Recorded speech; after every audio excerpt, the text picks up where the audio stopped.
annual Halloween, and families in the community got a chance to indulge in treats, family fun, and a chance to show off their costumes, of course, all while interacting with officers and others in the community in a safe space. For many parents and law enforcement, safety is a key priority going into the holiday.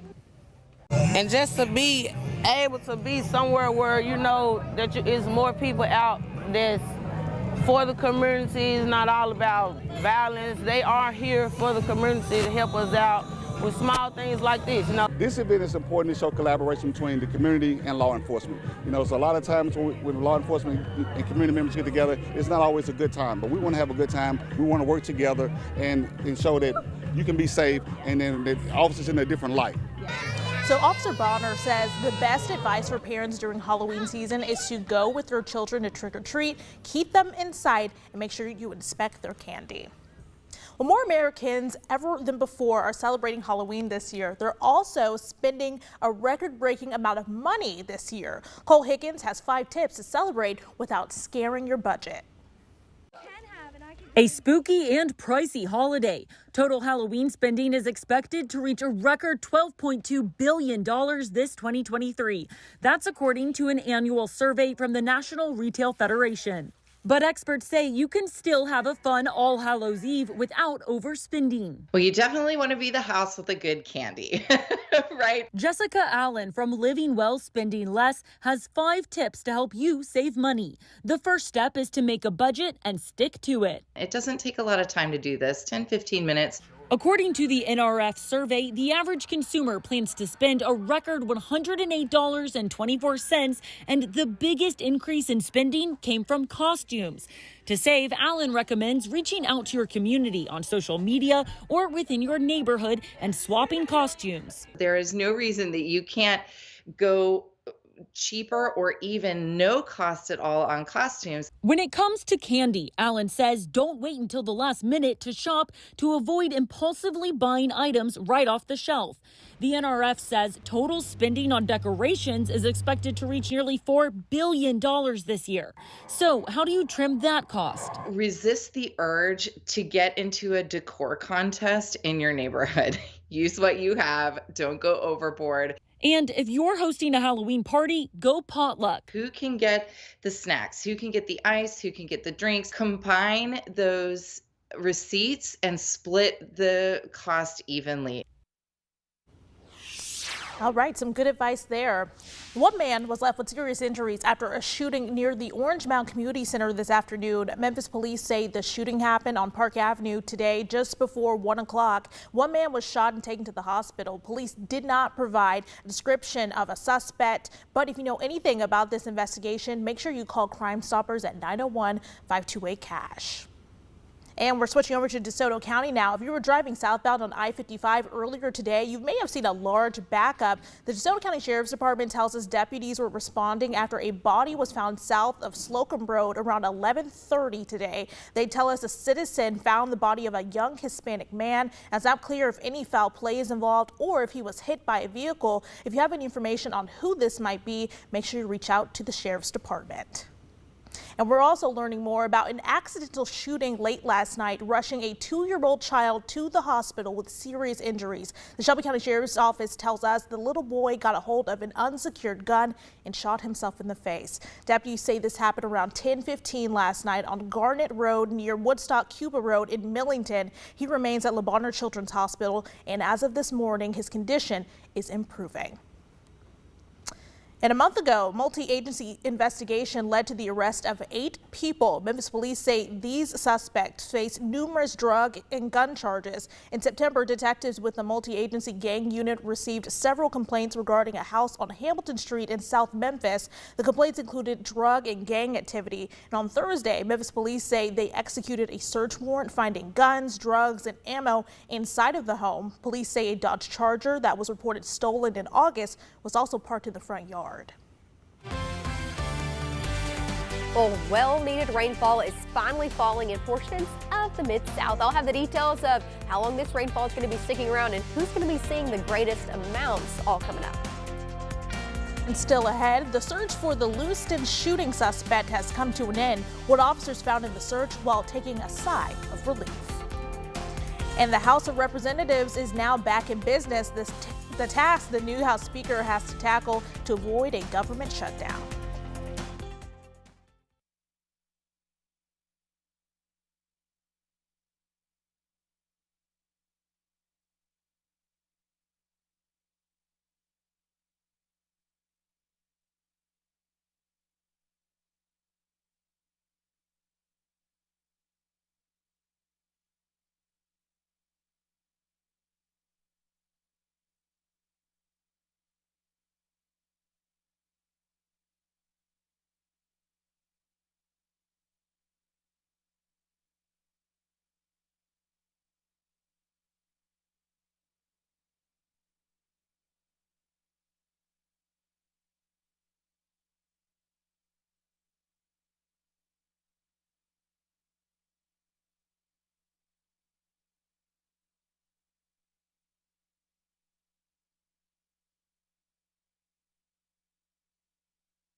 Welcome back. Former Vice President Mike Pence is out of the 2024 race for president. The unexpected announcement came today during the annual Republican Jewish Coalition Convention in Las Vegas. The former vice president's campaign never gained nearly enough traction as other candidates in the race as he faced a crowded primary field dominated by support for former President Donald Trump. And the Maine Department of Public Safety gave more details about where authorities found the body of Lewiston shooting suspect Robert Card. Officials on Saturday said his body was found in a box trailer near a recycling center and that he left a note indicating he did not expect to be found alive. Rob Kirkpatrick has the latest. Residents in Maine are waking up Saturday morning to news that authorities found suspected mass shooter Robert Card dead from an apparent self-inflicted gunshot. Like many people, I'm breathing a sigh of relief tonight knowing that Robert Card is no longer a threat to anyone. Law enforcement conducted an extensive manhunt since the Wednesday night shooting rampage that killed 18 people and wounded 13. Officials said they found Card's body in a box trailer near a recycling center and that he earlier left a note indicating he did not expect to be found alive. It's a note to a loved one. I wouldn't describe it as a explicit suicide note, but the tone and tenor was that the individual was not going to be around. The wife of one of the people killed in the Lewiston shooting says she's still processing the fact that the shooter is dead. First and foremost, I wanted him to be found, apprehended. I wanted to ask questions that will not be answered. Why did you do this? What was the motive? Why would you hurt so many families? The rampage was the deadliest mass shooting in the United States this year. The oldest killed in the shooting was a 76-year-old man, while the youngest was a 14-year-old boy bowling with his father. Leroy Walker spoke about losing his son, Joey, who tried to stop the shooter with a butcher knife, but was killed. It leaves you an empty hole that I don't know how it will ever be filled. I'm Rob Kirkpatrick reporting. Coming up next, now that the House has a new speaker, it's time to get back to work. Why lawmakers are against the clock to avoid a government shutdown.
This broadcast is sponsored by Kimry Wealth Management. Plan, preserve, prosper.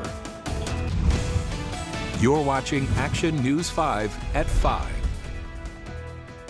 Stellantis has reached a tentative agreement with United Auto Workers Union. The tentative deal still needs to be presented to and signed off by union leadership, and before it is announced, it will also need to be ratified by a vote of rank and file UAW members before it can take effect. The details of the tentative deal are unknown at this time, but the news of the tentative agreement comes with Stellantis days after the UAW reached a tentative deal with Ford. It also comes nearly a week after the UAW expanded the strike to Stellantis' largest and most profitable factory in Michigan. And the clock is already ticking away on newly minted House Speaker Mike Johnson to avoid a government shutdown. If Congress does not pass a funding package before November 17th, the government will run out of money. Washington News Bureau reporter Brendan Cullerton spoke to Democrats and Republicans on Capitol Hill about what to expect. Supporters of House Speaker Mike Johnson say he can pass a government funding package before the lights go off here on Capitol Hill, but it will be a challenge.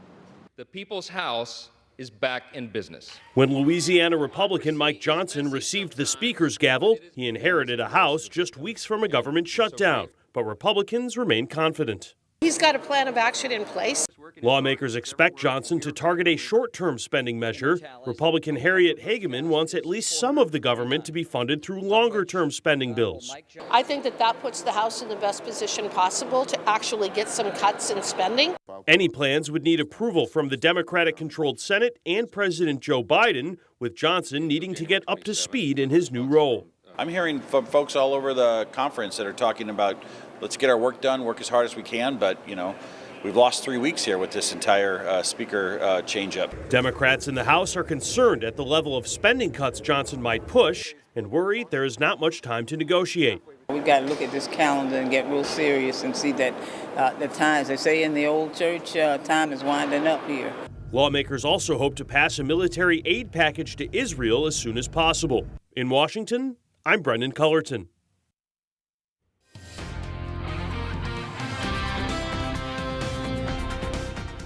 And now you're taking a live look over Memphis Midtown, courtesy of our High 5 camera. Look at this, guys. All of this is rain. Lots of clouds in the sky today, but some much needed rain, right, Maggie? Yeah, that's right. I mean, it's just a dreary day here in Memphis and north of Memphis as well. Definitely need to stay in, watch some movies. It's still raining, so let's take a look at what's going on right now. Current Doppler radar showing some rain, and again, like Bria said, well-needed rain. I don't think anybody's complaining about this. Across the Mid-South, some heavier pockets setting up in portions of Mississippi County. Again, portions of Osceola and then over into Tipton County, Tennessee as well. So rain mainly in portions of eastern Arkansas over into western Tennessee. North Mississippi really missing out on this today. And this is why we're watching this stalled front. It is straight through the Mid-South, bringing rain to the north, leaving the south dry. And it's also causing a difference in temperatures. Take a look at this. We're in the 50s in Blytheville and Wynne, almost a 30-degree difference in the 80s in Lafayette County over into Corinth. So definitely a difference, and I want to show you this because this same trend is going to be setting up over the next 24 hours as well. 68 in portions of Shelby County. Now rain chances, they're going to continue as we head throughout the evening, taking a little bit of a dip as we head into the early morning hours of our Sunday, and then they'll increase as we head Sunday night. So let me time it out. Let's go hour by hour. Your first alert to some showers in the same portions of today, western Tennessee into eastern Arkansas, getting the best chance of rain as we head into our Sunday. That starts with overnight, seeing that dip a little bit farther south as we head into early Sunday morning, some heavier pockets setting up there as well. As we head into early Sunday when you're going to be waking up, as you can see, North Mississippi really staying dry, but those same areas getting rain into early Sunday. Just rounds of rain going to be happening even into the afternoon of Sunday. I wanted to show you this. This is at 3 o'clock. You can see rain setting up in portions of western Tennessee into eastern Arkansas, 56 and 55 in Blytheville, still in the 80s in portions of North Mississippi. So just a very big difference before this front finally decides to shift through. Now that'll be really coming through as we head overnight into Monday, giving rain for all of us as we head overnight Monday, and a wet commute for some of us into portions of North Mississippi on Monday morning. Now that finally shifts through the front half of Monday, the back half looking dry but still dreary, and temperatures staying in the 40s. So again, Monday going to be much cooler and cloudy throughout the entire day. Highs on Sunday. Again, I want to reinforce this because it's really going to be different. We're going to be in the mid 60s here in Shelby County, and temperatures really going to be falling throughout the day. Upper 50s in Dyersburg. Take a look at North Mississippi, who doesn't see that rainfall, and that front doesn't push through till later, in the 80s again tomorrow. So a stark difference in portions of the Mid-South as we head over into portions of eastern Arkansas. Again, going to be near 60s, and we're going to be seeing more of that rainfall. Before it's all said and done, let's look at rainfall totals. We're going to be seeing greater amounts sitting to our north and west. I think some of us could see 2 to 3 inches as we head off to the west, decreasing as we head to the east. Here in Memphis, seeing around an inch, and then really decreasing as we head into portions of North Mississippi, which is who needs it, who's seeing the majority of that drought setting up. Let's look at the next 7 days. Really cooler as we head Monday into Tuesday. Also Tuesday is Halloween. It's going to be a cold one out there for trick-or-treaters. We're going to be seeing temperatures fall throughout the 40s on trick-or-treating evening. So Tuesday evening, definitely going to be coats over costumes this year. And as we head Wednesday into Thursday morning, seeing temperatures near freezing. So tale of two seasons as we head throughout the next 7 days. Maggie, I don't like the 30s. No. Well, it's coming. It's coming, guys. We'll be right back after the break.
Well, it is almost time for a time change, and that could be a literal headache. Most of the U.S. falls back an hour when daylight savings time ends November 5th. An expert from the University of Southern California says that's hard on the body. He also says it's a good idea to have migraine drugs or painkillers on hand for headaches. And to help, he suggests exercise in the morning and time outside.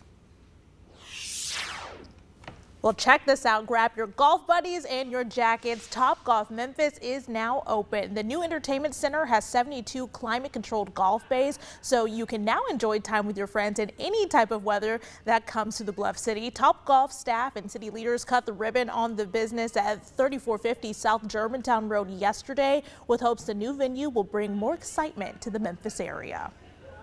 Anytime you open the venue like this, people come, spend money. It draws people throughout the region to come here, and it's good for the hotels, good for the restaurants, good for everything in this community. So Memphis is Topgolf's 4th location in Tennessee. The other locations are in Nashville, Chattanooga, and Knoxville. Now, more details about the attraction can be found on our website, actionnews5.com. And attention hip hop fans, tickets are on sale right now for when rapper Rod Wave hits the stage at FedEx Forum next month, part of his Nostalgia Tour. The tour will feature Rod Wave headlining with supporting acts including Ari Lennox, Tusi, and Illmatic. Rod Wave will take the stage on Monday, November 20th at 8 o'clock. So we're going to get one last look at your first alert forecast on this Halloween weekend. Maggie, what can they expect tonight? It is Halloween weekend. Well, it's going to be really different over the next 48 hours, I'll tell you, because portions of North Mississippi tomorrow will be in the 80s, and a lot of us in portions of really Dyersburg over into eastern Arkansas won't get out of the 50s. Here in Memphis, we'll be in the 60s with temperatures falling throughout the day. A cold front will usher in much cooler air just in time for Halloween. So if you do like the cooler conditions, get ready. It's going to be in the low 50s for Halloween. As we head into Wednesday and Thursday morning, we're looking at seeing our first frost risk of the season with temperatures near freezing. Alrighty, not looking forward to that cold, but you know, pretty good weather. We'll see you again at 6 o'clock. Take the First Alert Weather Team wherever you go. Live radar, hour-by-hour forecasts, everything you need to help plan your day. Download the free First Alert Weather app today. Sponsored by Comfort Dynamics, Heating and Air Specialist. Your comfort is our business.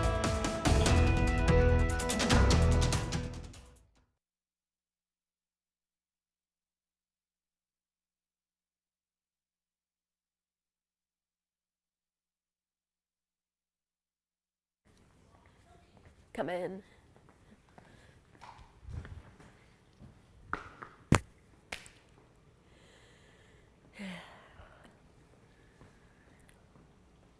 Yes.